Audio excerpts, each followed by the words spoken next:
হরে কৃষ্ণ। পরমা একাদশী ব্রত মাহাত্ম্য। মহারাজ যুধিষ্ঠির বললেন, হে কৃষ্ণচন্দ্র, পুরুষোত্তম মাসের কৃষ্ণ পক্ষের একাদশীর নাম কি এবং এর বিধি বা কি? দয়া করে আমাকে বলুন। তদুত্তরে পরমেশ্বর ভগবান শ্রীকৃষ্ণচন্দ্র বললেন, হে যুধিষ্ঠির মহারাজ, সুখ ভোগ মুক্তি আনন্দ প্রদানকারী পবিত্র এবং পাপ বিনাশী এই একাদশীর নাম পরমা।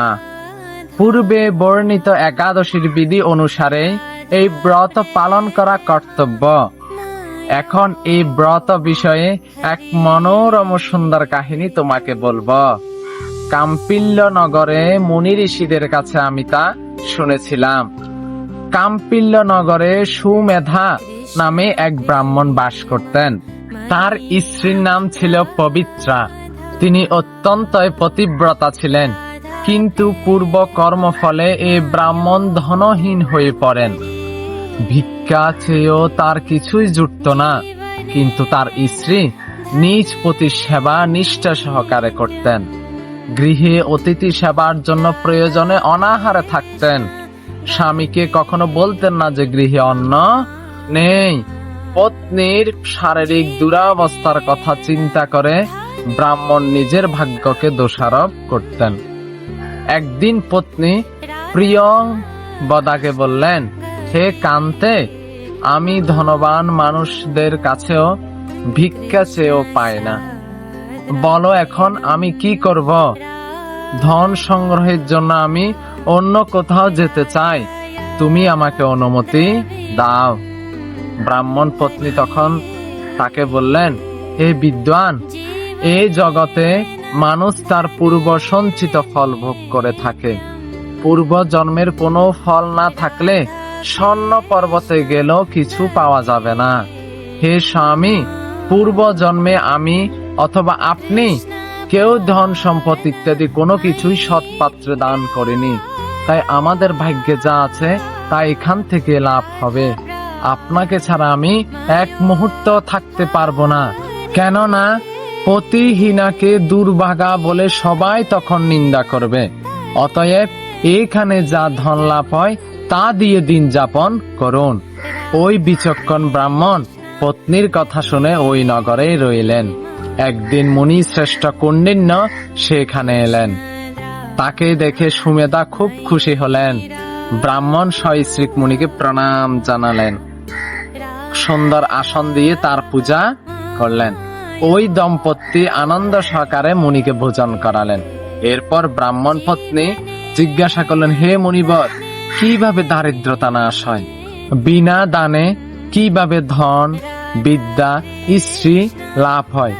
আমার স্বামী আমাকে এখানে রেখে ভিক্ষার জন্য দূর দেশে যেতে চান, কিন্তু আমি তাকে যেতে নিষেধ করেছি। এখন আমাদের ভাগ্যবশে এইখানে আপনার শুভ আগমন হয়েছে। আপনার কৃপায় আমাদের দারিদ্রতা অবশ্যই নাশ হবে। দারিদ্রতা বিনষ্ট হয় এমন কোন ব্রত বা তপস্যার কথা আপনি কৃপা করে আমাদের বলুন। এ কথা শুনে মুনিবর বললেন, হে সাধ্বী, পুরুষোত্তম মাসের কৃষ্ণ পক্ষে পরমা নামে সর্বশ্রেষ্ঠ এক একাদশী আছে। এই তিথি ভগবানের অতীব প্রিয়তমা। এই ব্রত পালনে মানুষ অন্ন ধন সম্পদ আদি সবই লাভ করে থাকে। এই সুন্দর ব্রত ধনপতি কুবের প্রথম করেছিলেন। রাজা হরিশ্চন্দ্র এই ব্রত পালনে স্ত্রী পুত্র রাজ্য ফিরে পেয়েছিলেন। হে বিশালাক্ষী, এই জন্য তোমারও এই ব্রত পালন করা কর্তব্য। এই ব্রত পালন করো। হে পাণ্ডব, কৌণ্ডিন্য মুনির উপদেশে পতি পত্নী উভয়ে একসঙ্গে বিধিমত পুরুষোত্তম মাসের এই পরমা একাদশী ব্রত পালন করলেন। ব্রত সমাপনের পর রাজভবন থেকে এক রাজকুমার তাদের কাছে এলেন।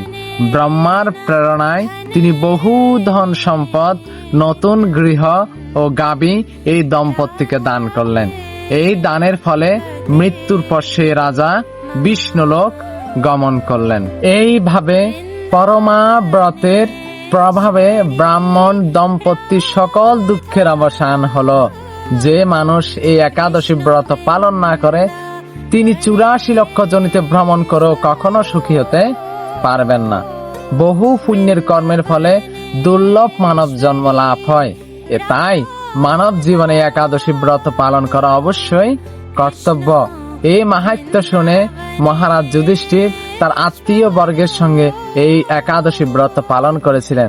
তাই আপনারা সকলে এই একাদশী ব্রত পালন করুন। হরে কৃষ্ণ।